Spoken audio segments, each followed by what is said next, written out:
Hello everyone, my name is Spring Fredbear, and KindlyBeast dropped a new teaser for their upcoming game, this one revealing the title of it. Nothing else needs to be said, so let's just watch it.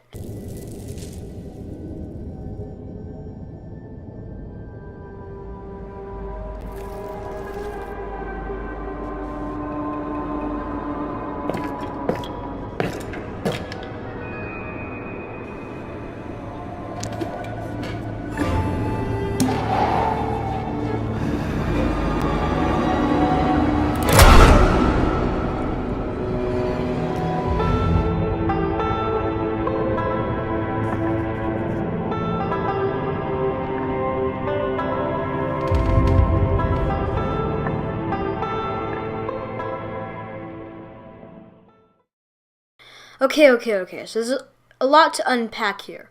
But first we see a marionette. Judging by its hat and bandana, we can guess that this is the same marionette from the first teaser for this new game. Based on his exaggerated body movements, he seems to be giving a performance. Then the music changes to creepy as we see another puppet lowered from the ceiling. From what we can make out, it has a blade for an arm. And this first puppet is attacked. It seems its strings have been cut by the monster.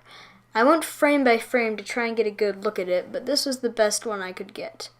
From what I could see, this appears to be the puppet from last week's teaser, which I did a video on. Go watch it, links in the description. It's wearing the same mask, and if you look on the doll's neck, it seems to have the same ribbon too. The first marionette looks quite innocent and friendly, at least compared to the others, leading me to believe that this doll is our protagonist and possibly the character we play as. Then we get to the name, Showdown Bandit. I'm not sure what I think of the name, but the game so far looks really good. We don't have a specific release date, it's still just this year, but the line of cut the strings might actually reveal a key gameplay mechanic.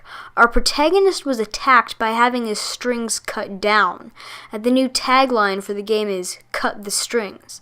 Maybe when you're in a showdown with another puppet, you'll have to cut their strings to kill them.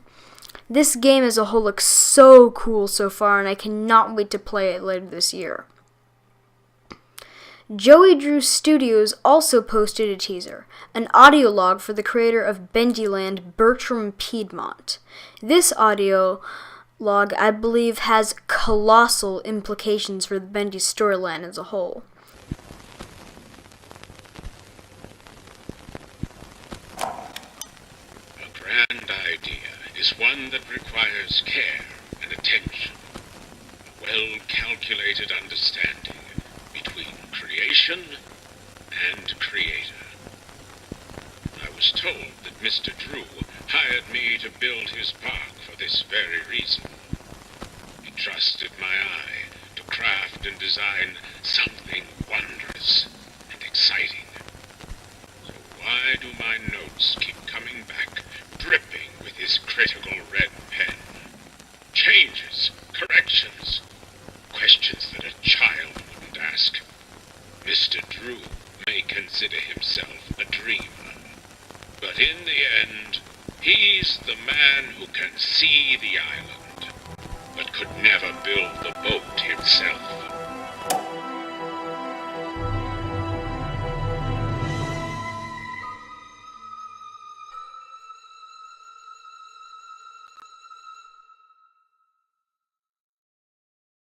Bertrum is upset that Joey is treating him so poorly despite his great work on the park.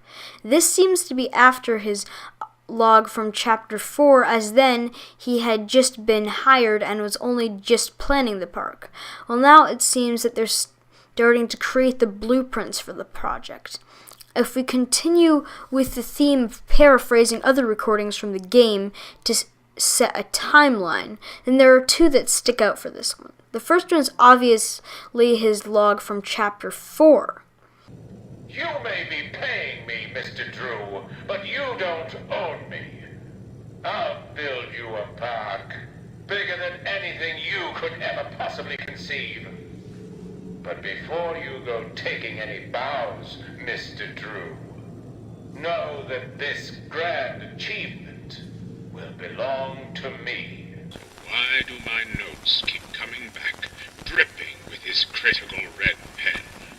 Changes, corrections, questions that a child wouldn't ask. But the other one is Henry's log from Chapter 3, talking about how Joey is a visionary but can't actually make anything concrete out of it. 2 weeks into this company, and already it's gotten interesting. Joey is a man of ideas. And only ideas. Mr. Drew may consider himself a dreamer, but in the end, he's the man who can see the island, but could never build the boat himself. Now here's the big reveal. Bendyland was built 3 years before the ink machine. And from this scene in Joey's house, we know that Bendyland financially decimated the studio. And just 3 years later, for them to invest in such a big experimental piece of technology that was commissioned to be built by another company, and all the renovations to the studio must have cost a fortune, not to mention the hundreds of gallons of ink that definitely weren't cheap either. So what does all this mean? The ink machine was the financial nail in the coffin for the studio. It destroyed it in more ways than one. It was the ink machine that made the studio declare bankruptcy and fall into the state of disrepair we find it in the game. But before Joey closed the studio, he sacrificed all his workers to the machine and left the studio to rot as the decades passed away.